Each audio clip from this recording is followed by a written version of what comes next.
Parents day पे special कथा सुनाएंगे। तो आइए हम सभी प्रभु जी का हरे कृष्ण महामंत्र से स्वागत करते हैं और प्रभु जी से विनती करते हैं कि वे आज का सत्र प्रारंभ करें। हरे कृष्ण कृष्ण कृष्ण हरे हरे, हरे राम राम राम हरे हरे।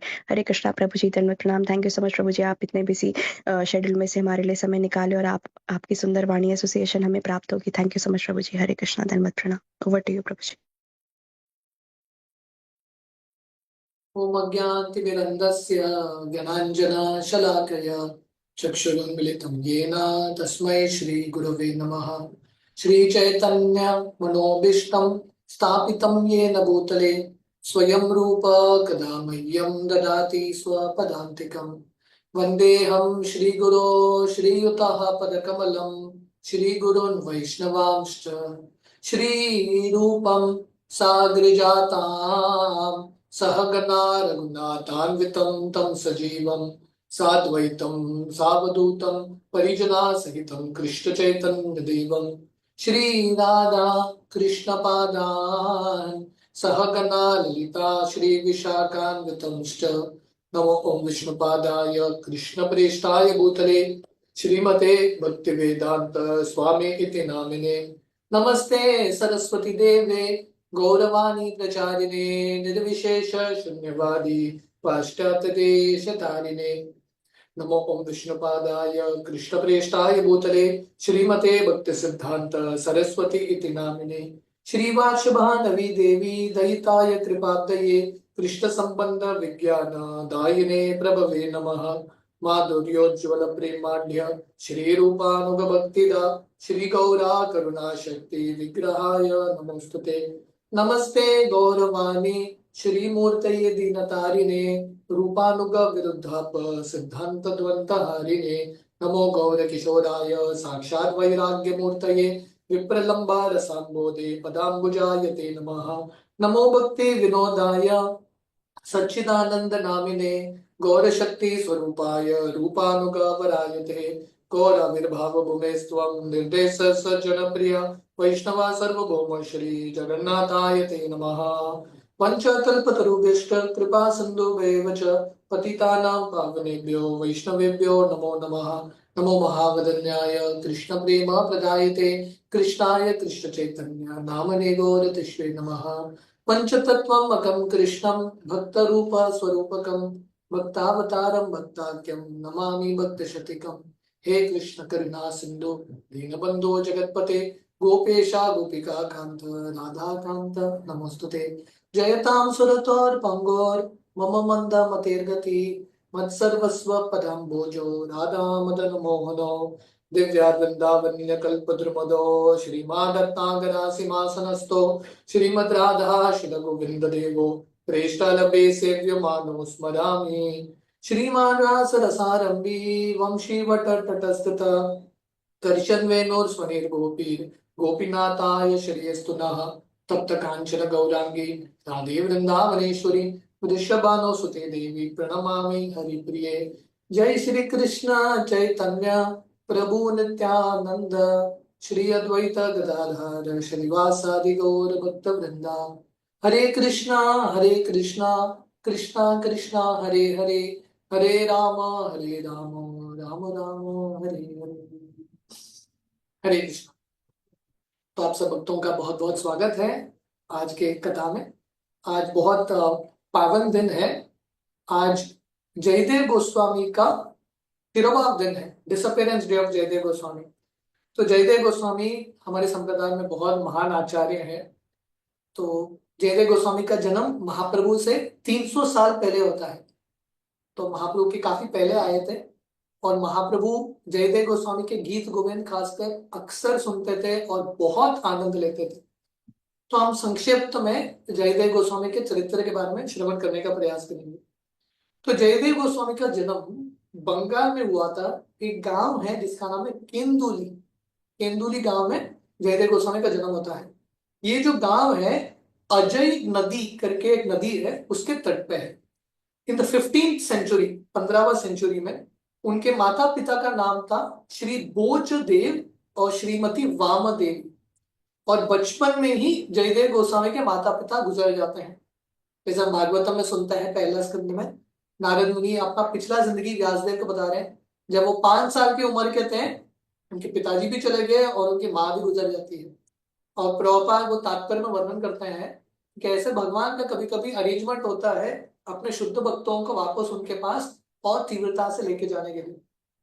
तो जयदेव गोस्वामी बचपन में ही अपने माता पिता को खो लेते हैं, और नारद मुनि की तरह वो बिल्कुल विरक्त थे कि दुनिया के प्रति उनको बिल्कुल आसक्ति नहीं था। और बचपन से ही कृष्ण के महान भक्त, बहुत प्रेम भगवान के प्रति था। जैसे मीराबाई का उदाहरण है, मीराबाई भी भगवान कृष्ण से बचपन से ही प्रेम करती है। तो वर्णन आता है गीत गोविंद में ही, जयदेव गोस्वामी वर्णन करता है कि बंगाल के एक राजा थे लक्ष्मण सेन। तो जयदेव गोस्वामी ये लक्ष्मण सेन राजा के कवि थे, रॉयल पोएट।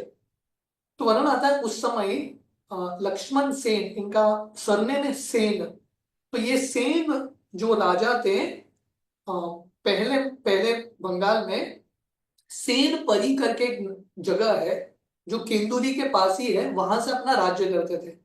और आगे जाके लक्ष्मण सेन अपना हेडक्वार्टर्स या अपना जो कैपिटल है नवद्वीप बना देते हैं। तो अभी भी आप नवद्वीप जाएंगे, नवद्वीप में गोद्रुम द्वीप है, वहां पे सुवर्ण विहार करके एक जगह है। तो वो लक्ष्मण सेन का महल माना जाता है। तो लक्ष्मण सेन जो है वहां पे अपना राज्य वहां से करने लगते हैं, वो नवद्वीप उनका कैपिटल बनता है। और जब लक्ष्मण सेन नवद्वीप चले जाते हैं, वो जयदेव गोस्वामी को भी केंदुली से नवद्वीप के पास एक जगह है चंपाहटी, बहुत सुंदर स्थली है, शायद यह नवद्वीप का एक द्वीप है, विद्यानगर या ऋतु द्वीप, चंपाहटी करके एक जगह है। ये स्थान में जयदेव गोस्वामी को एक कुटिया बना के देते हैं लक्ष्मण सेन। तो अभी भी आप चंपाहटी जाएंगे, वहां पे जयदेव गोस्वामी का भजन कुटीर है, और यहीं पे जयदेव गोस्वामी अपना गीत गोविंद इत्यादि ये सबका रचना करते हैं। ही rights all this books here. तो जब वो चंपाटी में रहते हैं जयदेव गोस्वामी, अपना भजन कर रहे हैं, उनको कृष्ण भगवान का दर्शन होता है साक्षात। और वही भगवान कृष्ण श्री चैतन्य महाप्रभु का रूप लेते हैं। और महाप्रभु जयदेव गोस्वामी को बोलते हैं, आप बहुत भाग्यशाली व्यक्ति हो, आप नवद्वीप आए हो, यही नवद्वीप में मेरा आगमन होगा। तो महाप्रभु का अवतार के पहले ही उन्होंने जयदेव गोस्वामी को अपना दर्शन दे दिया। पर महाप्रभु जयदेव गोस्वामी को बोलते हैं, आप गीत गोविंद की रचना करना, और ये जो गीत गोविंद है, मैं जब चैतन्य महाप्रभु के रूप में आऊंगा, मैं इसमें बहुत आनंद प्राप्त करूंगा। तो महाप्रभु बोलते हैं, मैं संन्यास लेके नवद्वीप से जगन्नाथपुरी जाऊंगा और वहां पे जाके अपना रेजिडेंस करूंगा, इसलिए आप भी जगन्नाथपुरी चले जाइए। ये सब जयदेव गोस्वामी अपने सपने में देखते हैं। तो जब जयदेव गोस्वामी ये सपने में देखते हैं, महाप्रभु की आज्ञा को अपने हृदय में लेते हुए वो जगन्नाथपुरी निकल जाते हैं नवद्वीप से। और पूरे रास्ते में और जगन्नाथपुरी में भी जाके वो इतने आनंद में थे, स्वयं से हंसते थे, रोते थे, कंप्लीटली इन एक्सटेसी। हमने देखा ना चैतन्य चरितामृत में भाव के स्तर का अलग अलग लक्षण, प्रेम के स्तर का, तो ऐसा उनका लक्षण था। अपने आप happy, internally very happy, blissful, हंसते थे, रोते थे, और कंटिन्यूअसली जगन्नाथपुरी में भक्ति करते थे, रोज जगन्नाथ जी का दर्शन करने के लिए जाते थे। और जयदेव गोस्वामी का ये भक्ति देख के बहुत सारे लोग जयदेव गोस्वामी के शिष्य बनने लगे। तो वही उड़ीसा में कहीं एक ब्राह्मण थे जिनका नाम था सुदेव। और सुदेव, इसके पास कोई संतान नहीं था, जगन्नाथ का महान भक्त था सुदेव। तो उसने जगन्नाथ से प्रार्थना किया, हे जगन्नाथ भगवान, मुझे एक संतान होगा, मुझे एक पुत्र होगा, तो ये पुत्र मैं आपको सौंप दूंगा आपके भक्त के रूप में, सेवक के रूप में, फुल टाइम जगन्नाथ मंदिर में। अगर मुझे कोई पुत्री होगी, मैं घर में इसको बढ़ाऊंगा, और ये पुत्री को भी मैं आपके समर्पण में, आपके भक्तों के समर्पण में दे दूंगा। तो ये सुदेव का प्रार्थना सुन के थोड़े दिन बाद सुदेव को एक लड़की होती है, बहुत सुंदर बच्ची, बालिका। सुदेव इसका नाम रखते हैं पद्मावती। पर पद्मावती जब युवती बनती है, वही ब्राह्मण सुदेव के सपने में फिर से जगन्नाथ जी आते हैं, और जगन्नाथ जी बोलते हैं अपनी लड़की पद्मावती का शादी जयदेव से करना, जयदेव गोस्वामी से, और जगन्नाथ जी चले जाते हैं। तो भगवान का आज्ञा मिलते ही सुदेव जो है अपनी लड़की के साथ निकल जाते हैं जगन्नाथपुरी, जयदेव को ढूंढने के लिए। तो यहाँ पे हम देख रहे हैं कि कैसे ये प्रामाणिक भक्त है, भगवान का आदेश मिला तुरंत पालन करने लगते हैं। हमने अ, गोपाल भट्ट गोस्वामी गोपाल भट्ट गोस्वामी के बारे में सुना था फ्राइडे, कि गोपाल भट्ट गोस्वामी जब महाप्रभु को आज्ञा देते हैं आप वृंदावन चले जाओ आपके माता पिता के देहांत के बाद, गोपाल भट्ट गोस्वामी चले जाते हैं वृंदावन। तो ऐसे ही यहाँ पे सुदेव जब उनके सपने में जगन्नाथ जी आते हैं और बोलते हैं अपनी लड़की का शादी जयदेव से करना, वो चले जाते हैं। उनको पता भी नहीं जयदेव कैसा दिखता है, कौन है जयदेव, जयदेव करके कोई है भी नहीं, वो भी पता नहीं। तो भगवान के शब्दों में विश्वास, फेथ इन लॉर्ड्स प्लान। तो जगन्नाथपुरी जाते हैं और ढूंढते ढूंढते जयदेव के पास आते हैं। और जयदेव तो कंप्लीटली विरक्त, उनको बिल्कुल आसक्ति नहीं है, ब्रह्मचारी है, उनका पैसा भी नहीं है, नौकरी भी नहीं है, कुछ भी नहीं, फिक्स रेजिडेंस भी नहीं है, इधर उधर भटक रहे। और सुदेव आते हैं और बोलते हैं भगवान आए थे सपने में और भगवान का आदेश है तुमको मेरे लड़की पद्मावती से शादी करना है। जयदेव बोलता है ये कैसा आदेश, मुझे तो जगन्नाथ जी ने कुछ बताया नहीं। तो बोलते हैं मैं कर नहीं सकता, मैं तो विरक्त हूँ, मेरे पास पैसा भी नहीं है आपकी लड़की को मेंटेन करने के लिए, जगह भी नहीं है। पर सुदेव बोलता है मुझे पता नहीं, भगवान का ये इच्छा है, मैं कुछ कर नहीं सकता। तो सुदेव अपनी लड़की पद्मावती को वहां पे छोड़ के चले जाते हैं। तो जयदेव सोच रहे थे अभी क्या करें, लड़की तो इधर ही है, मुझे कुछ तो करना पड़ेगा। न चाहते हुए वो पद्मावती से शादी कर लेते हैं। तो शादी होने के बाद भी जयदेव जो थे दिन रात राधा कृष्ण की लीलाओं में मग्न, कंप्लीटली अब्सॉर्ब। हमने देखा था चैतन्य चरितामृत में जो भाव के स्तर पे है, इंटरनली मन ही मन राधा कृष्ण का कंटिन्यूसली स्मरण करते रहा। तो दिन रात राधा कृष्ण के ख्यालों में खोए हुए थे, साक्षात राधा कृष्ण की लीलाओं का दर्शन करते थे जयदेव गोस्वामी।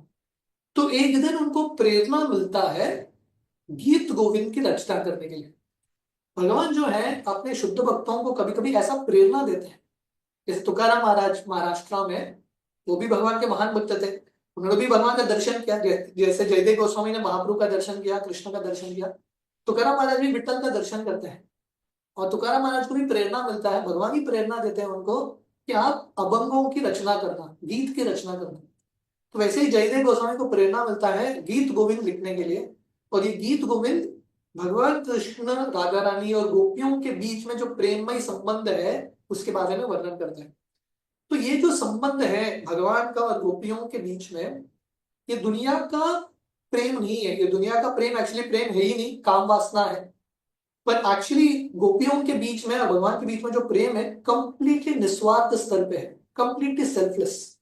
गोपियां श्रृंगार करते हैं, आभूषण पहनते हैं सिर्फ कृष्ण को संतुष्ट करने के लिए, और भगवान कृष्ण भी गोपियों को संतुष्ट करने के लिए रासलीला कर रहे हैं। तो कंप्लीटली सेल्फलेस लव है।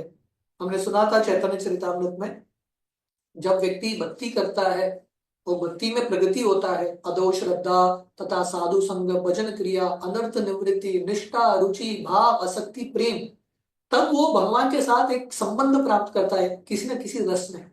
और वो रस में भी शांत रस, दास्य रस, सख्य रस, वात्सल्य रस, माधुर्य रस सबसे श्रेष्ठ। और माधुर्य रस के भी दो भाग हैं, परकीय स्वकीय परकीय। और राधा रानी और गोपियों का भाव है सबसे ऊंचा है, टॉप मोस्ट। तो कभी भी हमको भगवान कृष्ण और राधा रानी और गोपियों के बीच में ये जो प्रेम है उसको साधारण नहीं समझना है। तो जयदेव गोस्वामी यही राधा कृष्ण के लीलाओं के बारे में गीत गोविंद के रूप में लिखते हैं। और गीत गोविंद इतना सुंदर गीत है कि गीत गोविंद भगवान कृष्ण भी अति प्रेम करते हैं गीत गोविंद से, जगन्नाथ जी भी प्रेम करते हैं और महाप्रभु भी प्रेम करते हैं। तीनों जो भगवान के अवतार हैं तीनों गीत गोविंद से कितना प्रेम करते हैं। तो जयदेव गोस्वामी जब ये गीत गोविंद लिख रहे थे, राधा कृष्ण की लीलाओं को साक्षात देखते थे और गीत गोविंद की रचना कर रहे हैं। तो बहुत सुंदर भाव, बहुत सुंदर रस के साथ उन्होंने ये गीत की रचना की। तो ऐसे गीत लिखते लिखते अलग अलग पंक्तियां, तो एक चीज मैं बताना भूल गया, जयदेव गोस्वामी जब बालक थे वो संस्कृत में निपुण हो गए, एक्सपर्ट इन संस्कृत। और ये गीत गोविंद जो है इतने सुंदर संस्कृत में है। तो जब ये गीत गोविंद की अलग अलग स्टैंजास पैराग्राफ की रचना कर रहे थे, एक जगह पे आते हैं जहां पे वो लीला देखते हैं कि राधा रानी, भगवान कृष्ण राधा रानी को छोड़ के चले जाते हैं और राधा रानी को गुस्सा आता है, मान लीला। हमने देखा था ना चैतन्य चरितामृत में संभोग के भी ये अलग अलग स्तर है। एक होता है मान, गुस्सा। तो राधा रानी को बहुत गुस्सा आता है कृष्ण के प्रति। भगवान कृष्ण आके बहुत माफी मांगने का प्रयास करते हैं, राधा रानी का गुस्सा कम ही नहीं हो रहा है। तो भगवान कृष्ण अपना सर राधा रानी के चरण पर रखते हैं। तो जयदेव गोस्वामी ये प्रसंग देख रहे हैं और ये लिखने वाले थे। तो जयदेव गोस्वामी सोच रहे थे ये कैसे हो सकता है, भगवान कृष्ण जो सबके स्वामी है, शिव जी ब्रह्मा जी सबके स्वामी है, उनके पैर को सब लोग छूते हैं, भगवान कृष्ण कैसे अपने सर से राधा रानी के पैर को छुएंगे? राधा रानी तो भक्त है, भगवान कैसे अपने भक्तों को पैर को छू सकते हैं? तो जयदेव गोस्वामी को समझ में नहीं आया, उनको लगा ये ठीक नहीं है, it is not philosophically correct नहीं है। तो जयदेव गोस्वामी बोले ये श्लोक को मैं कंप्लीट नहीं करूंगा। तो वो बोलते हैं थोड़ा ब्रेक ले लेते हैं। होता ना कभी कभी कुछ चीज समझ में नहीं आता, तो सबसे अच्छा है ब्रेक ले लो, टेक अ ब्रेक। तो जयदेव गोस्वामी ब्रेक ले लेते हैं और स्नान करने के लिए चले जाते हैं, नदी में स्नान करने के लिए। और पद्मावती को बोलता है मैं जा रहा हूं। तो जयदेव गोस्वामी चले गए। तो भगवान कृष्ण समझ गए कि मेरे भक्त का ये भाव है, उसको समझ में नहीं आ रहा है क्या सही है क्या गलत है। भगवान कृष्ण गीता में बोलता है तेषाम सतत युक्तानाम भजताम प्रीति पूर्वकम ददामि बुद्धि योगम तम येन माम उपयान्ति ते। जो भगवान के प्रामाणिक भक्त होते हैं, जब वो कंफ्यूजन में आते हैं ये करें कि वो करें, ये सही है क्या, उसको रिकन्फर्म करने के लिए भगवान ही मदद करते हैं। ददामि बुद्धि योगम तम, आई गिव द इंटेलिजेंस। तो भगवान कृष्ण समझ गए जयदेव गोस्वामी को मुझे मदद करना पड़ेगी। तो भगवान कृष्ण जयदेव गोस्वामी के रूप में आ जाते हैं घर में। जयदेव गोस्वामी अभी चले गए स्नान करने के लिए, भगवान कृष्ण पहुंच गए जयदेव के घर में। और पद्मावती सोच रही है अरे अभी तो गए थे पतिदेव, इतना जल्दी वापस कैसे आ गए? तो भगवान कृष्ण जो जयदेव के रूप में बोलते हैं नहीं नहीं, वो श्लोक को कंप्लीट करने के लिए आया हूं, वो देना मेरा पुस्तक, मैं कंप्लीट करता हूँ। और भगवान कृष्ण अपने हाथों से जयदेव के रूप में वो श्लोक को कंप्लीट करते हैं। और भगवान कृष्ण लिखते हैं देहि पाद पल्लव प्लव मुधारम, देहि पाद पल्लव मुधारम। तो भगवान कृष्ण कंटिन्यू कर रहे हैं इस श्लोक को। इस श्लोक इस प्रकार है स्मर गरल कंडनम मन शिरसि मंडनम देहि पाद पल्लव मुधारम। तो इसका अर्थ है भगवान कृष्ण कैसे श्रीमती राधा रानी के चरण में अपना सर रखते हैं, तो अपने हाथ से लिख के जाते हैं। ये भगवान कृष्ण का एक्चुअल पोजीशन है, this is the actual position of Krishna. भगवान कृष्ण भक्तों के अधीन है, भक्त वात्स्यता भक्त वात्सल्य भगवान कृष्ण राधा रानी के अधीन है, this is the position of Krishna. और अब तक पद्मावती को पता नहीं है कृष्ण है, उनको लग रहा है पति देवी है। तो जयदेव भगवान कृष्ण जयदेव गोस्वामी के रूप में वो श्लोक कंप्लीट करते हैं। और पद्मावती को बोलता है मुझे भूख लग रहा है, मुझे खाना खिलाओ। तो पद्मावती साक्षात कृष्ण को खाना खिला रही है जो जयदेव के रूप में है। और भगवान कृष्ण बहुत प्रसन्न है, पद्मावती का बहुत गुणगान करते हैं, बहुत बढ़िया खाना। और कृष्ण निकल जाता है। उसी समय एक्चुअल जयदेव ओरिजिनल जयदेव आते हैं स्नान करके। तो पद्मा वो देख रहे हैं पद्मावती अभी खा रही है, तो कभी भी उनके पहले पद्मावती खाती नहीं थी। तो जयदेव बहुत सरप्राइज हो गया, पूछता है अरे क्या हो गया? पद्मावती और सरप्राइज हो गई, अरे अभी तो आप आए थे, फिर से आप कैसे आ गए? तो उस समय और एक्चुअली क्या हो गया था, भगवान कृष्ण जो जयदेव के रूप में आए थे प्रसाद खा के रूम में सो गए। तो पद्मावती सोच रही है जयदेव तो मेरे पति तो रूम में सोए हुए हैं, ये कौन कौन आए हैं? तो रूम खोल के देखते हैं तो भगवान कृष्ण नहीं है। तो जयदेव गोस्वामी को लगता है, और तुरंत जयदेव गोस्वामी वो मैन्युस्क्रिप्ट देखते हैं, वो जो अधूरा रह गया था भगवान कृष्ण स्वयं अपने हाथों से ये लिखते हैं। कृष्णा राइट्स दिस, कि कैसे वो अपने भक्तों के श्रीमती राधा रानी के अधीन है।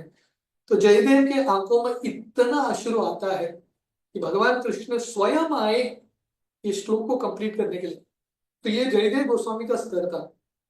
और जयदेव गोस्वामी अपने पत्नी का भाग्य उनका गुणगान कर रहे हैं कि आप इतने भाग्यशाली हो, मैं कृष्ण को देख नहीं पाया, आप इतने भाग्यशाली हो कि आपने साक्षात कृष्ण का दर्शन किया। और दोनों जयदेव गोस्वामी और पद्मावती भगवान का जो उच्छिष्ट था वो प्लेट में वो खा लेते हैं। तो इस तरह से जयदेव गोस्वामी गीत गोविंद की रचना करते हैं, जो बहुत सुंदर गीत है, भगवान कृष्ण के लिए अति प्रिय। भगवान कृष्ण स्वयं आते हैं ये गीत को कंप्लीट करने के लिए।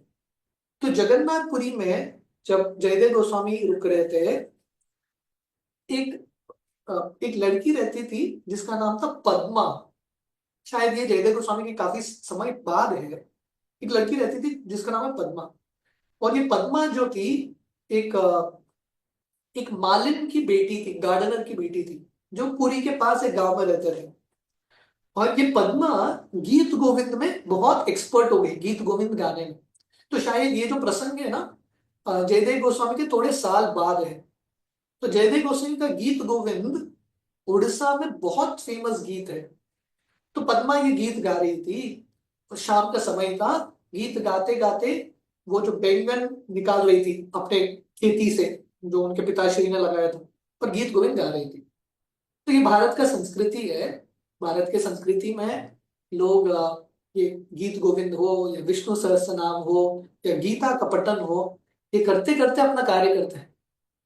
शिला प्रभुपाद भागवतम के 10वें स्कंद में बताते हैं, यशोदा माता मक्खन बना रही थी। मक्खन बनाते बनाते बनाते कृष्ण का गुणगान कर रही थी। मुझे याद है, अ, हमारे हम जहाँ पे रहते हैं, बचपन में हम जहाँ पे रहते थे, वो घर के पास एक पड़ोसी थे। उनके पिताश्री बहुत बुजुर्ग, वो रोज सुबह अपने घर को झाड़ू लगाते थे। झाड़ू लगाते लगाते पूरे गीता का 700 श्लोक कंठस्थ था, वो वर्णन करते थे, उच्चारण करते थे और झाड़ू लगाते थे। तो ये तरीका था।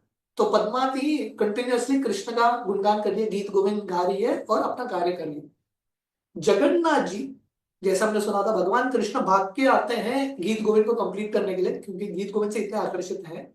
जगन्नाथ जी भी गीत गोविंद से इतना प्रेम करते हैं।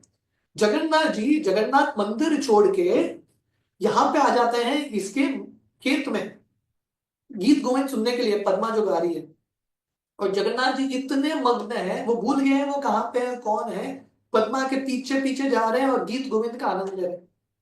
तो बैंगन के प्लांट्स में टॉन्स होते हैं, कांटे होते हैं। वो जगन्नाथ जी के धोती को काट रहे थे, थोड़ा धोती फट गया, फिर भी जगन्नाथ जी को पता ही नहीं। जगन्नाथ जी इतने मग्न है। क्यों? क्योंकि गीत गोविंद में राधा रानी और गोपियों का वर्णन है कि नहीं। जगन्नाथ जी का ये रूप कैसे मिलता है? जगन्नाथ जी का रूप, जब भगवान कृष्ण द्वारका में राधा रानी और गोपियों के बारे में सुनते हैं, कृष्ण जगन्नाथ जी बन जाते हैं। जगन्नाथ जी को बहुत प्रेम है गोपियों के प्रति, इसलिए रथ यात्रा का उत्सव है सबसे फेवरेट उत्सव जगन्नाथ जी का। जगन्नाथ के लिए भी अति प्रिय उत्सव है। ये प्रिय क्यों है? क्योंकि जगन्नाथ जी श्री मंदिर से गुंडीचा मंदिर जा रहे हैं, और गुंडीचा मंदिर है वृंदावन धाम, जहाँ पे श्रीमती राधा रानी और गोपियां हैं। तो जगन्नाथ जी जब गीत गोविंद सुनते हैं, कितने पागल हो जाते हैं, अपना आसन छोड़ के आते हैं। ये लड़की के पीछे पीछे भाग रहे हैं, उनके धोती में कांटे घुस रहे हैं, उनको पता भी नहीं। शाम तक चलता है, और पद्मा जो है अपना टोकरी भर के बैंगन से वापस आ रही है। जगन्नाथ जी भाग के चले जाते हैं, क्योंकि अभी ऑल्टर खुलने का समय था, कुछ तो था। जगन्नाथ जी भाग गए वापस पूरी। सुबह जब पुजारी खोलते हैं मंदिर को, वो क्या देखते हैं? जगन्नाथ जी का धोती में मिट्टी है और धोती फटा हुआ है। उनको लगता है ये बहुत बड़ा अपशकुन है, भगवान से माफी मांगते हैं, जगन्नाथ जी माफ करो, पता नहीं क्या हो गया, शायद कुछ चूहा आ गया, कुछ गंदा कर दिया। तो जगन्नाथ जी वो राजा के सपने में आते हैं, पुरी के राजा के, और बोलते हैं कि नहीं, एक्चुअली मैं पद्मा के गीत गोविंद को सुनने के लिए गया। तो राजा जो है ये गांव में जाते हैं, पुरी के पास एक गांव था, वहां पे एक्चुअली पता चलता है कि एक माली है, इसका उसका एक लड़की है पद्मा, और वो शाम के समय बैंगन इत्यादि निकाल रही थी। और एक्चुअली वो बगीचे में जाते हैं, जगन्नाथ जी का फटा हुआ धोती का भाग वहां पे मिलता है। तो राजा समझ गए हैं कि जगन्नाथ जी को बहुत प्रेम है गीत गोविंद के प्रति। तो उस दिन से पद्मा को बुला के लाते हैं जगन्नाथ मंदिर। जगन्नाथ जी को रोज जाने की जरूरत नहीं है, क्योंकि जगन्नाथ जी रोज भाग जाएंगे, भगवान भक्तों को दर्शन नहीं होगा। तो पद्मा को ही राजा जगन्नाथ मंदिर बुला लेते हैं, उनको घर देते हैं, बोलते हैं आपका एक ही सेवा है, आप गीत गोविंद गाना जगन्नाथ जी के। तो अभी भी पद्मा के जो डिसेंडेंट्स हैं, अभी भी शाम के समय जगन्नाथ जी को गीत गोविंद गाते हैं। अब जगन्नाथपुरी जाओगे, महाश्रृंगार वेश के बाद जब जगन्नाथ जी को जस्ट सुला ही रहे हैं, गीत गोविंद गाया जाता है, और जगन्नाथ जी को वस्त्र पहनाते हैं, गीत गोविंद लिखा हुआ वस्त्र। ये वस्त्र और गीत गोविंद सुने बिना जगन्नाथ जी सोते भी नहीं, ये एवरीडे रूल है। तो जगन्नाथ जी का सबसे बड़ा आराधना, जगन्नाथ जी को सबसे प्रसन्न चीज है, उनको खुश करना है, तो गीत गोविंद। तो ये प्रेम है भगवान का जयदेव गोस्वामी के गीत गोविंद के प्रति। तो इमेजिन करो, जयदेव गोस्वामी भगवान के कितने महान भक्त हैं, जगन्नाथ जी के अति प्रिय भक्त, कृष्ण भगवान के अति प्रिय भक्त। तो हमने दो कहानी देखा कि कैसे भगवान कृष्ण भी आकर्षित होते हैं जयदेव गोस्वामी से, उनके गीत गोविंद से, उनके भक्ति से। कैसे जगन्नाथ जी आकर्षित होते हैं जयदेव गोस्वामी के गीत गोविंद से। और हम अभी देखेंगे कैसे महाप्रभु भी आकर्षित होते हैं गीत गोविंद से। चैतन्य चरितामृत में वर्णन आता है अंत्य लीला में, विद्यापति चंडीदास श्री गीत गोविंद भव न रूप श्लोक पढ़े न राय रमन। तो वर्णन आता है, कृष्णदास कविराज गोस्वामी बताते हैं कि कैसे महाप्रभु खासकर उनके अंत्य लीला में 18 साल महाप्रभु जब जगन्नाथपुरी में रुके थे और भगवान कृष्ण के लीलाओं में खोए हुए थे, रामानंद राय जो महाप्रभु के निकट के पार्षद हैं, जो विशाखा सखी के अवतार माने जाते हैं, रामानंद राय, विद्यापति, चंडीदास और खासकर जयदेव गोस्वामी के गीत गोविंद गाते थे महाप्रभु के मूड के अनुसार। और महाप्रभु इतने तल्लीन हो जाते थे श्रीमती राधा रानी के भाव में, क्योंकि महाप्रभु श्रीमती राधा रानी के ही अवतार है, राधा रानी का भाव लेके आए हैं। तो गीत गोविंद इत्यादि सुन के महाप्रभु को बहुत बार कृष्ण के प्रति संभोग भाव, विप्रलंब भाव इत्यादि उत्पन्न होता था। और उसी के अनुसार, महाप्रभु के भाव के अनुसार रामानंद राय अलग अलग श्लोक गाते थे। तो एक प्रसंग है कि कैसे महाप्रभु गीत गोविंद से कितना आकर्षित होते हैं। महाप्रभु एक बार यमेश्वर तोटा, जहाँ पे तोटा गोपीनाथ मंदिर है समुद्र के पास, महाप्रभु वहां पे समुद्र के पास चल रहे थे और दूर से एक स्त्री गीत गोविंद गाती है। इतने मधुर आवाज में स्त्री गा रही है, महाप्रभु इतने पागल हो गए, महाप्रभु भाग के गए स्त्री को आलिंगन करने के लिए। कौन गा रहे हैं गीत गोविंद? महाप्रभु को पता भी नहीं स्त्री है कि पुरुष है। महाप्रभु ने गीत गोविंद सुना, भाग गए महाप्रभु, कंप्लीटली मैड। गोविंद महाप्रभु के जो सर्वेंट है महाप्रभु के पीछे पीछे भाग रहे हैं और महाप्रभु बोल रहे, महाप्रभु मत जाइए, ये जो गा रहे हैं वो पुरुष नहीं है, स्त्री है।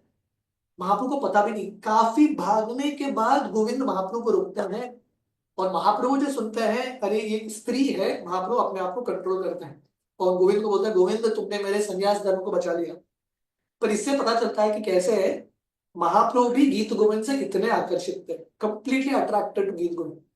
तो जयदेव गोस्वामी का गीत गोविंद इतना फेमस है, इतना प्रेम से भरा है, राधा कृष्ण की लीलाओं से अभिन्न है। भगवान कृष्ण, जगन्नाथ जी, श्री चैतन्य महाप्रभु तीनों आकर्षित होते हैं गीत गोविंद के प्रति।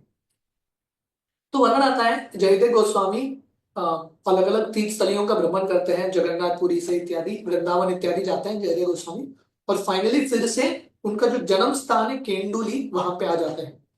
तो अभी भी केंडुली बहुत सुंदर स्थली है और वहां पे एक मंदिर है, एक विग्रह है, राधा माधव डेटीज, राधा माधव विग्रह है वहां पे, जो जयदेव गोस्वामी और उनकी पत्नी पद्मावती ने पूजा की थी। तो ये केंडुली, ये जो मंदिर है एक्चुअली एक आर्कियोलॉजिकल साइट है, क्योंकि Jayadev Goswami he was there many 15th century. तो अभी भी ये केंडुली, ये जो विग्रह है, इसके पास अजय नदी बहती है और वहां पे एक जगह है कदम्ब कंडी, और कदम्ब कंडी में वो स्थान है जहां से ये राधा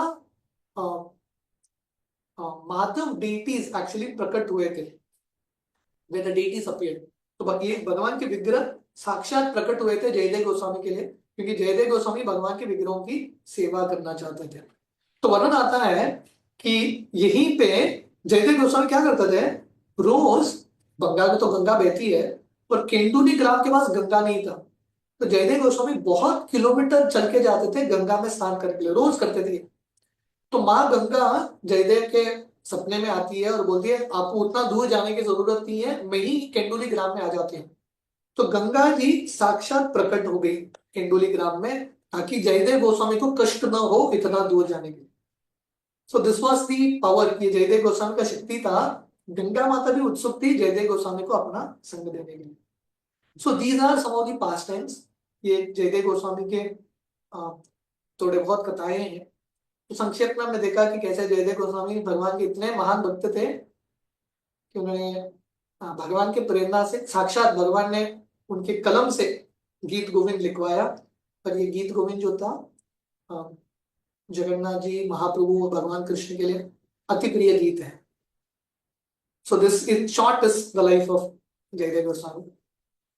क्योंकि हम जयदेव गोस्वामी के बारे में वर्णन कर रहे हैं, हम दशावतार स्तोत्र गाएंगे जो जयदेव गोस्वामी ने रचना की, what he has written. Is it okay? आप उसके बाद कुछ प्रश्न उत्तर हाथ होंगे। तो ये yes Prabhu ji, yes please गाइए। तो ये दशावतार स्तोत्र बहुत सुंदर है, जयदेव गोस्वामी द्वारा रचित। और ये गीत से ही पता चलता है कि जयदेव गोस्वामी का संस्कृत इतना सुंदर है और इतना प्रेम से जयदेव गोस्वामी ने ये स्तोत्र लिखा है। दशावतार स्तोत्र बाय जयदेव गोस्वामी। प्रलय पयोधि जले धृतवान् शिवेदम् विहित्र वहित्र चरितम् अखेदम्। प्रलय पयोधि जले धृतवान् शिवेदम् विहित वहित्र चरित्रम् अखेदम्। केशवधृता मीन शरीरा जय जगदीश हरे। केशवधृता मीन शरीरा जय जगदीश हरे। क्षितिरिह विपुलतरे तिष्ठति तव पृष्ठे धरणी धरन किन चक्र गरिष्ठे। क्षितिरिह विपुलतरे तिष्ठति तव पृष्ठे धरणी धरन किन चक्र गरिष्ठे। केशवधृता कूर्म शरीर जय जगदीश हरे। केशवधृता कूर्म शरीरा जय जगदीश हरे। वसति दशना शिखरे धरणी तव लग्ना शशिनि कलंक कलेव निमग्ना। वसति दशना शिखरे धरणी तव लग्ना शशिनि कलंक कलेव निमग्ना। केशवधृता शुकर रूपा जय जगदीश हरे। केशवधृता शुकर रूपा जय जगदीश हरे। तव कर कमल वरे नकामद्भुत श्रृंगाम दलित हिरण्यकशिपु तनु भृंगाम। तव कर कमल वरे नकामद्भुत श्रृंगाम दलित हिरण्यकशिपु तनु भृंगाम। केशवधृता नरहरि रूपा जय जगदीश हरे। केशवधृता नरहरि रूपा जय जगदीश हरे। चलयसि विक्रमणे बलि अद्भुत वामना पदनक नीरज नित जन पावना। चलयसि विक्रमणे बलिमद्भुत वामना पदनक नीरज नित जन पावना। केशवधृता वामन रूपा जय जगदीश हरे। केशवधृता वामन रूपा जय जगदीश हरे। क्षत्रिय रुधिरमये जगतपगत पापं स्थापयसि पयसि शमित भवतापं। क्षत्रिय रुधिरमये जगतपगत पापं स्थापयसि पयसि शमित भवतापं। केशवधृता भृगुपति रूपा जय जगदीश हरे।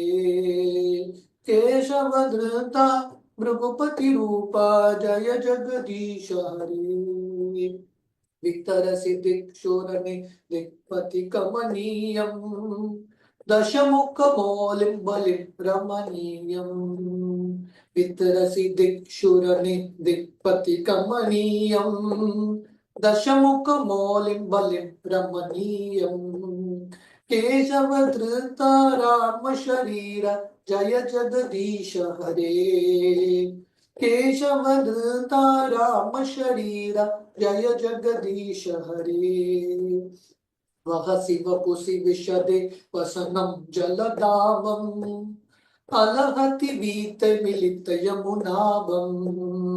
वह शिव कुशि विशदे वसनं जलदावम् अलहति वीत मिलित यमुनाभम्। केशव धृता हलधर रूपा जय जगदीश हरे। केशव धृता हलधर रूपा जय जगदीश हरे। वितरसि दिक्षुरने दिक्पति कमनीयम् दशमुख मौलिं बलिं रमणीयम्। वितरसि दिक्षुरने दिक्पति कमनीयम् दशमुख मौलिं बलिं रमणीयम्। केशवधृता राम शरीर जय जगदीश हरे। केशवधृता राम शरीर जय जगदीश हरे। वह शिव पुषि विशदे वसनं जलदाभम् अलहति बीत मिलित यमुनाभम्। वह शिव पुषि विशदे वसनं जलदाभम् अलहति बीत मिलित यमुनाभम्। केशवधृता हलधर रूपा जय जगदीश हरे। केशवधृता हलधर रूपा जय जगदीश हरे। निन्दसि यज्ञ विधेः श्रुति जातम् सदयर्दय दर्शित पशुघातम्। निन्दसि यज्ञ विधेः श्रुति जातम् सदयर्दय दर्शित पशुघातम्। केशवधृता बुद्ध शरीर जय जगदीश हरे। केशवधृता बुद्ध शरीर जय जगदीश हरे। म्लेच्छ निवह निधने कलयसि करवालम् धूमकेतुमिव किमपि करालम्। म्लेच्छ निवह निधने कलयसि करवालम् धूमकेतुमिव किमपि करालम्। केशवधृता कल्कि शरीर जय जगदीश हरे। केशवधृता कल्कि शरीर जय जगदीश हरे। श्री जय देव कवेरिदमुदितमुदारम् शृणु सुखदं शुभदं भवसारम्। श्री जय देव कवेरिदमुदितमुदारम् शृणु सुखदं शुभदं भवसारम्। केशवधृता दशविध रूपा जय जगदीश हरे। केशवधृता दशविध रूपा जय जगदीश हरे। केशवधृता दशविध रूपा जय जगदीश हरे। जय जगदीश हरे। जय जगदीश हरे। जय जगदीश हरे। दशवता स्तोत्र की जय। जय देव गोस्वामी की जय। जय देव गोस्वामी तेरा महोत्सव की जय। हरे कृष्ण। हरी हरी बोल। थैंक यू सो मच प्रभु जी, आपने बहुत सुंदर तरह से श्रीपाद जयदेव गोस्वामी जी का आपने पूरा जीवनी सुनाया और आपने तुकाराम जी का एग्जाम्पल भी दिया और आपने बहुत सुंदर तरह से चैतन्य महाप्रभु का संन्यास लीला के बारे में भी आपने बताया वो past time. Thank you so much प्रभु जी। और भी बहुत सुंदर आपने वेरी नाइस आपने बहुत सुंदर चरित्र बताया जयदेव गोस्वामी जी का। तो प्रभु जी, can we take few questions if anybody has any question? Okay. आपसे भक्त से विनती है, यदि आज की क्लास रिलेटेड आपका कोई भी क्वेश्चन है, अनुमोदन है, तो आप हैंड रेज करके प्रभु जी से पूछ सकते हैं। कपिल प्रभु जी, आप अनम्यूट कीजिए। हरे कृष्णा। हरे कृष्णा प्रभु जी, दंडवत प्रणाम प्रभु जी। प्रभु जी, thank you for having such a wonderful class प्रभु जी। प्रभु जी, मेरा प्रश्न ये है कि जैसे हम जानते हैं कि जो भी जीव हैं, समस्त जीवों की एक फंडामेंटल रिक्वायरमेंट होती है, that is to be loved by someone unconditionally प्रभु जी। और मुझे ऐसा लगता है कि यही रिक्वायरमेंट भगवान की भी होती है, to be loved by someone unconditionally प्रभु जी। तो प्रभु जी, अगर यही रिक्वायरमेंट दोनों की है, then why this unconditional love is not readily available? इसके लिए इतना डिफिकल्ट क्यों है? रेयरेस्ट ऑफ द रेयरेस्ट लोगों को ही ये क्यों अवेलेबल होता है प्रभु जी? हरे कृष्णा। आप फिर से प्रश्न पूछेंगे, थोड़ा बीच में वॉइस कट हुआ था। Can you repeat the question?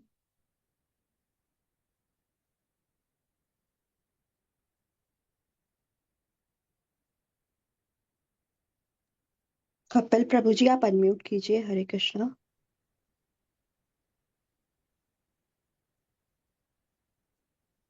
हाँ, हरे अनम्यूट नहीं हो पा रहा था मैं अभी। Yes, unmute yes. नहीं हो पा रहा। प्रभु जी अब आ रही है मेरी आवाज आपको हाँ क्लियर? हाँ।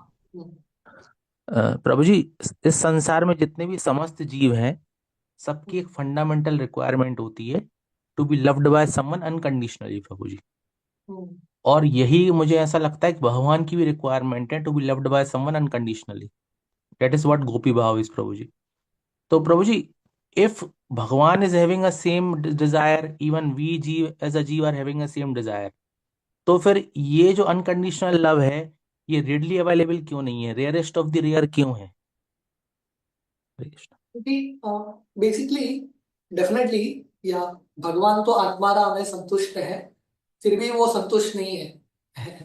ठीक है, सो दिस इज अचिंत्य भेद अभेद तत्व। कृष्णा सैटिस्फाइड स्टिल अनसेटिस्फाइड, फिर भी उनको भक्तों का प्यार चाहिए, सब उनके संतानों का प्यार चाहिए भगवान को डेफिनेटली। जैसे पिताश्री अपने बच्चों के साथ संबंध रखना चाहते हैं, इच्छुक है। पर जीवात्मा जो है, भगवान ने हम सबको स्वतंत्रता दिया है, इंडिपेंडेंस। क्योंकि हम स्वतंत्र हैं, हम इच्छा कर सकते हैं भगवान से प्रेम करने का, या हम इच्छा कर सकते हैं कि हम भगवान से अलग होकर दुनिया में भोग करना चाहते हैं। Therefore, क्योंकि स्वतंत्र इच्छा है, थोड़े जीव हैं जो भगवान को छोड़ के दुनिया से प्रेम करना चाहते हैं, ये दुनिया के प्रति और उनका आकर्षण है। वो चाहते हैं कि भगवान उनके बीच में न आए। तो भगवान बोलते हैं ठीक है, मैं एक्चुअली आपके साथ संबंध बनाना चाहता हूँ, पर आप लोग संबंध नहीं बनाना चाहते तो मैं फोर्स नहीं करूंगा।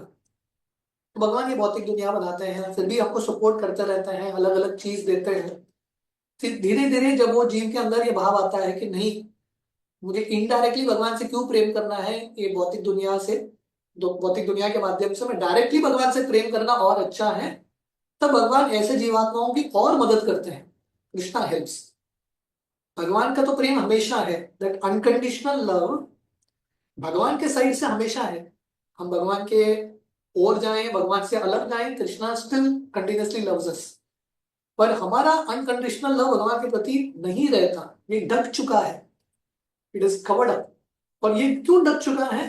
क्योंकि हमारा स्वतंत्रता है, हमने ये प्रेम को अब्यूज कर दिया है, अलग अलग डायरेक्शन में हम डालना चाहते थे, therefore it is covered up. हमको ये दुनिया के प्रति और स्वाभाविक रूप से प्रेम है, कृष्ण भगवान के प्रति नहीं है। तो इसलिए we have to go through a process. जैसे प्रभुपाद उदाहरण देते हैं, पानी जब बरसात का पानी बादल से गिरता है बहुत शुद्ध होता है, पर जमीन में आके मैला हो जाता है, गंदा हो जाता है। पर फिर भी वो शुद्धता है, भले ही वो पहचान नहीं पा रहा अभी क्योंकि इतनी गंदगी है, पर एक प्रोसेस से जाएगा, एक फिल्ट्रेशन प्रोसेस, वापस वो शुद्धता आएगी, ओरिजिनल पोजीशन। हमारा ओरिजिनल पोजीशन है, हम भगवान से स्वाभाविक रूप से प्रेम करते हैं, अट्रैक्टेड टू कृष्णा। पर ये भौतिक दुनिया में हम आ चुके हैं, थोड़ा गंदगियां आ चुके हैं हमारे हृदय में, काम क्रोध वासना इत्यादि, इसलिए वो प्रेम दिखता नहीं है, हालांकि है अभी भी। पर अगर हम एक भक्ति के मार्ग से गुजरेंगे तो ऑटोमेटिकली वो प्रेम विकसित होगा। या और एक उदाहरण प्रभुपाद देते हैं, एक मैग्नेट होता है, ऑटोमेटिकली आयन के पिंस को, आयन आयन फाइलिंग्स को अट्रैक्ट करता है। पर ये आयन में जंक लग गया तो हालांकि वो आयन के अंदर स्वाभाविक रूप से उसको मैग्नेट के प्रति आकर्षित होना चाहिए, पर वो शक्ति नहीं है क्योंकि ढक चुका है। पर उसका आप रब करोगे, वो रस्ट को आप निकालोगे तो ऑटोमेटिकली वो अट्रैक्ट हो जाएगा। तो कृष्ण वो मैग्नेट की तरह है। Krishna means the one who is all attractive. Krishna भगवान एक्चुअली सबको आकर्षित करते हैं। शुद्ध भक्त जो है वो बहुत शुद्ध है, वो रस्ट नहीं है, इसलिए तुरंत आकर्षित होते हैं।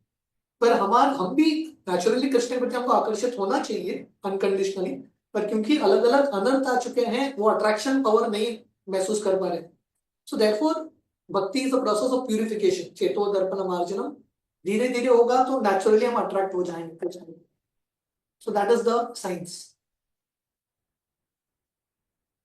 Thank you Prabhu ji. Prabhu ji, if you say that God is helping us उस अनकंडीशनल लव के स्तर तक पहुंचने के लिए, तो प्रभु जी जैसा कि हमारे बीच में डिस्कशन चल रहा है, ये डिस्कशन जो है अगर अपन एंटायर वर्ल्ड पॉपुलेशन को देखें तो 0.001% लोगों के ही बीच में डिस्कशन होते हैं about Chaitanya Mahaprabhu and all. तो ये थोड़ा डाउट है प्रभु जी, whether God is really helping us, क्योंकि जब इतने ही कम पॉपुलेशन तक ही ये डिस्कशन पहुंच पा रहे हैं तो फिर why it is not available for everyone, और सबको समझ में क्यों नहीं आ रहा है? तो ये हमारा उत्तरदायित्व है। It is all our responsibility. हमारा उत्तरदायित्व है कि हम जाके और लोगों तक पहुंच जाए। We try to do it more and more. Our responsibility. तो भगवान और उनके शुद्ध भक्त जितना हो सके कर रहे हैं। इमेजिन करो, कलयुग एक ऐसा वातावरण है जहाँ का एक्चुअली हर व्यक्ति एक्चुअली मग्न होना चाहिए भौतिक दुनिया में। That is actually the nature of कलयुग। और ये कलयुग में भी, ये वातावरण में भी लाखों लोग भक्ति कर रहे हैं, इस्कॉन में कृष्ण से जुड़ने का प्रयास कर रहे हैं। I mean there is some hope, आशा है ये कलयुग के वातावरण में। सो देयरफॉर हमारा कर्तव्य है, अगर ये भाव it's very very nice mood, तो हमारा कर्तव्य है इसको और स्पीडन अप करना। हमारे शक्ति के अनुसार we try to increase this process more. तो ये जो भाव आपने व्यक्त किया है, actually that should be the desire of every genuine devotee कि और प्रचार होना चाहिए। इतने ही कम लोग क्यों हैं, और लोग जुड़ने चाहिए। So if that desire is very strong, Krishna will help. Bhaktivinod Thakur का इच्छा था सिर्फ भारत में ही क्यों, पाश्चात्य देश में भी पहुंचना चाहिए। भक्तिविनोद ठाकुर की इच्छा की वजह से प्रभुपाद जन्म लिए, और प्रभुपाद ने किया। प्रभुपाद ने जितना कर सके प्रभुपाद किए। तो now the future generations, we all have to continue our part. प्रभु जी थैंक यू वेरी मच प्रभु जी। हरे कृष्ण। थैंक यू प्रभु जी। प्रभु जी, मेरा एक छोटा सा क्वेश्चन था। जैसे आपने पद्मा देवी का बताया था ना कि वो माली की बेटी थी, वो फूल वगैरह तोड़ रही थी, तो जगन्नाथ जी उनका भजन सुन के उनके पीछे पीछे भागे थे। तो वो उनका जब वो जो वसंत था वो थोड़ा सा फट गया था, तो वो उनको क्या दर्शन हुआ था जगन्नाथ जी का? मेरा थोड़ा सिली क्वेश्चन है, सॉरी प्रभु जी। पद्मा जी को, हाँ हाँ, पद्मा जी को हाँ जगन्नाथ जी दर्शन दिए थे। हाँ हाँ, उसके बाद तो वो जगन्नाथ मंदिर में ही रहने लगी। मतलब रोज जगन्नाथ जी का दर्शन करने के लिए जाती थी, स्पेशल दर्शन होता था। बिल्कुल ओके जगन्नाथ जी ओके। के पास बैठ के गीत गोविंद गाती थी। वाह, हरि बोल। थैंक यू प्रभु जी। हरे कृष्ण प्रभु जी, आशीष। दंडवत प्रणाम। वो जय गोस्वामी का सीता कमला कुछ मंडल है, वो भी जगन्नाथ भगवान सुनते हैं और सो जाते हैं ना, ऐसा ही है ना प्रभु जी? या I think it is part of Geet Govind, Sita Kamala. Okay, thank you. Thank you Hare प्रभु कृष्ण। जी, थैंक यू माता जी। आशीष प्रभु जी, आप अनम्यूट कीजिए। हरे कृष्णा। हरे कृष्ण प्रभु जी, दंडवत प्रणाम। आ, हरे प्रभु जी, मेरा वो एक जानना चाह रहा था, जो वो चोर वाली स्टोरी है कि चोर हाथ काट देते थे जंगल में, वो जयदेव गोस्वामी का ऐसी कुछ है भी? ये इन्हीं के साथ हुई कि चोर हाथ काट देते थे? कौन सा पास्ट टाइम जी?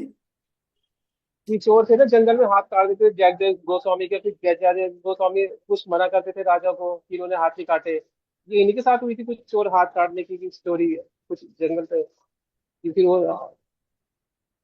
पता ऐसी नहीं, कोई मैं स्टोरी थी? हो भी सकता, एटलीस्ट मैंने तो नहीं पढ़ा शायद। I don't know, we have to confirm. Hare Krishna है प्रभु जी दंडवत। प्रभु जी एक क्वेश्चन और था। ये जो हाँ, बद्रीनाथ भगवान है ना, तो वहां पे ये हाँ, जो गीत गोविंद सुनाया जाता है, वो यही सुनाया जाता है क्या क्या बद्रीनाथ फिर से? धाम में? जो बद्रीनाथ। बद्रीनाथ धाम है ना, हाँ उत्तराखंड में, हाँ, वहां पर गीत गोविंद सुनाया जाता है शाम को ना, तो वो यही सुनाया जाता है? मुझे पता नहीं बद्रीनाथ में भी गीत गोविंद सुनाया जाता है क्या, मैं अभी पहले बार सुन रहा हूँ। प्रभु जी, मैं कहता ना, वहाँ मैंने लिटरेचर में पढ़ा था कि गीत गोविंद सुनाया जाता है, मतलब ये कंफर्म नहीं है कि कौन सा गीत गोविंद गोविंद शायद, अब ये नहीं पता मुझे ना। क्या जनरली अगर गीत गोविंद होगा तो जयदेव गोस्वामी का ही गीत गोविंद है। पर मैंने पता नहीं, मैंने नहीं सुना बद्रीनाथ को सुनाया जाता है, but it could be possible हो, पॉसिबल भी हो सकता हाँ, मैं पेपर में दिया था ना वहाँ पर, वो तो उन्होंने पेपर में लिखा था काफी, जो आरती वगैरह होते हैं ना, तो शाम के समय गीत गोविंद लिखा था कि 15-20 मिनट तक गीत गोविंद सुना जाता है। मगर ये कंफर्म नहीं है कि वो यही होता है, या अब ये कंफर्म नहीं हुआ, इसलिए मैं पूछा था आपसे। है। I really don't know, but find out. ठीक है, ठीक है भाई, ठीक है भाई। हरे कृष्ण भाई, हरे कृष्ण। हरे कृष्णा। थैंक यू प्रभु जी। हिरणमयी माता जी आप अनम्यूट कीजिए। हरे कृष्णा। हरे कृष्णा प्रभु जी। हरे सादर प्रणाम प्रभु जी। अ, प्रभु जी मेरा एक बहुत सीली सा क्वेश्चन है कि जो हम मंजरी बोलते हैं ना, जैसे भक्ति विनोद ठाकुर को मंजरी बोलते हैं, तो वो मंजरी मंजरी मीन्स क्या क्या होता है? मंजरी मतलब गोपियों के असिस्टेंट्स को मंजरी बोलते हैं। जैसे अष्ट सखी है तो हाँ, उनकी जो उनके असिस्टेंट। असिस्टेंट। हाँ, क्या आप बोल सकते जी हैं जी। छोटे गोपी, छोटे गोपी तो असिस्टेंट्स। ओके। और जैसा हमारे प्रभु जी एक परंपरा होता है ना, वहां पे भी परंपरा है, परंपरा सिस्टम है। तो परंपरा सिस्टम सिर्फ यहाँ पे नहीं है, स्पिरिचुअल वर्ल्ड जाने के बाद भी परंपरा सिस्टम है, एक के नीचे एक। हाँ, सही सही बात है प्रभु जी। प्रभु जी एक और बात है कि प्रभु जी अभी अभी हम लोग तो बहुत भौतिक में है, तो हम लोग को रोज रोज अभी शादी का सीजन चल रहा है, तो हम हरे लोग जा रहे हैं। कृष्ण। तो अभी हमको ऐसा फील हो रहा है कि हमारी भक्ति जाने लगी है, भौतिक के बीच में जा जा के अभी भौतिक भक्ति डाउन हो रही है। तो फिर कैसे वापिस आ जाए प्रभु जी ऐसा? आपने गलत व्यक्ति को प्रश्न पूछ लिया। सही बात है, मैंने गलत व्यक्ति को पूछ लिया है, लेकिन ऐसा नहीं है प्रभु जी। आप हमको रोज अच्छा अच्छा आपकी वजह से हमारी भक्ति अप होती है, तो फिर आप थोड़ा सॉल्यूशन दे दीजिए। सोल्यूशन है कि जल्दी जाके जल्दी आइए। हाँ वही है, वही होता है। बीच में हमको भी फील होता है कि हमारा टाइम वेस्ट होता है, लेकिन फिर वहां बैठे रहते हैं तो हमको ऐसा लगता है बराबर है, ये सब बैठने का है, ऐसा वैसा सब होता है। फिर अंदर से तो दुख होता है, लेकिन ज्यादा बैठने का क्या बताएं। shouldn't sit too much, you know। हाँ टाइम सही कितना बात है। बस उनको विश करके बस आना। और होता है तो वहां पे बैठ के एक दो तीन लोगों को थोड़ा प्रचार करना, गीता देना, एंड देन कम बैक। पर वो नहीं सही कर बात सकते है। तो एटलीस्ट टच एंड गो, बस मिलके आइए। तो डेफिनेटली गृहस्थों को थोड़ा क्या बोलते हैं, सोशल लाइफ भी होता है, डेफिनेटली करना पड़ता है वो, पर उसको थोड़ा कम करेंगे तो अच्छा है। क्योंकि बाकी लोग भी अप्रिशिएट करेंगे कि हमारे पास टाइम कम है, माला करना है, पुस्तक पढ़ना है, तो दे विल अप्रिशिएट। तो वो लोग खुश हो जाएंगे कि एटलीस्ट आए, आशीर्वाद दिया, बस जस्ट गो, उनको विश करके वापस आ जाना।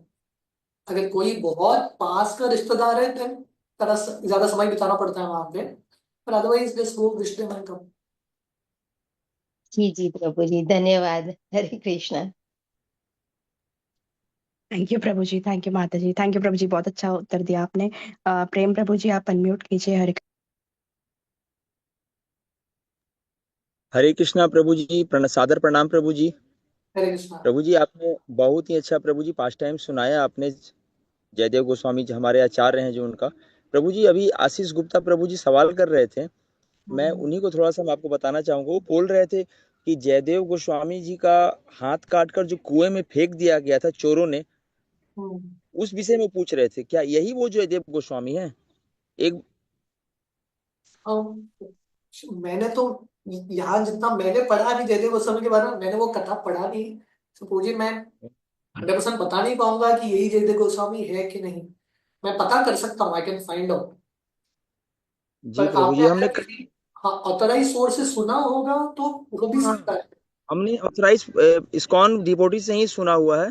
Maybe और try this। हमारे प्रभु जी इस्कॉन धनबाद में जन्माष्टमी पर इस पे पूरा स्टेज पर शो भी हुआ था प्रभु जी। हाँ हाँ तो, हाँ, तो हो सकता है। तो क्या ये वही जयदेव गोस्वामी या कोई और है, ये जानना वही था प्रभु जयदेव जी। गोस्वामी एक ही है, एक ही है। एक ही है ना? तो वही होंगे, वही होंगे। ठीक है प्रभु जी। हरे कृष्णा। प्रणाम प्रभु जी। सादर प्रणाम। थैंक यू सो मच प्रभु जी। तो प्रभु जी और कोई हैंड रेज नहीं, अगर आपके आगे हो तो can we wind up Prabhu ji. Yes. Srila Prabhupada की जय। हिज ग्रेस सच्चिद गोपाल प्रभु जी की जय। वांछा कल्पतरुभ्यश्च कृपा सिंधुभ्य एव च पतितानां पावनेभ्यो वैष्णवेभ्यो नमो नमः। समस्त कोटि वैष्णव वृंद की जय। श्री जयदेव गोस्वामी पाद की जय। हिज ग्रेस सच्चिद गोपाल प्रभु जी की जय। सॉरी प्रभु जी, कोई भूल चूक हुआ क्षमा कीजिएगा प्रभु। हरे कृष्णा। कल लोचन दास ठाकुर का 13वां है, कल लोचन दास ठाकुर के बारे में श्रवण करेंगे। हरि बोल। Thank you Prabhu ji.